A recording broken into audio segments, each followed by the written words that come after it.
আজ জগন্নাথ দেবের রথযাত্রা।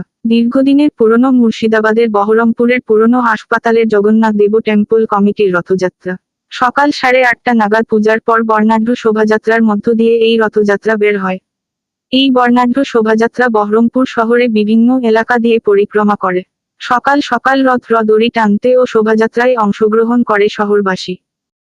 প্রাচীন ঐতিহ্যময় জগন্নাথ মন্দির, এই জগন্নাথ মন্দিরটির নাম জগন্নাথ টেম্পল কমিটির। এই মন্দিরটি 250 থেকে 300 বছরের প্রাচীন মন্দির।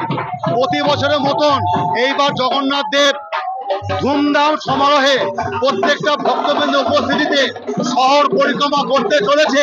সকলে একত্রিতভাবে অংশগ্রহণ করেছে। জগন্নাথ দেবের পুজো, আরতি, ভোগ এবং সন্ধ্যা আরতি সমস্ত অনুষ্ঠান হচ্ছে।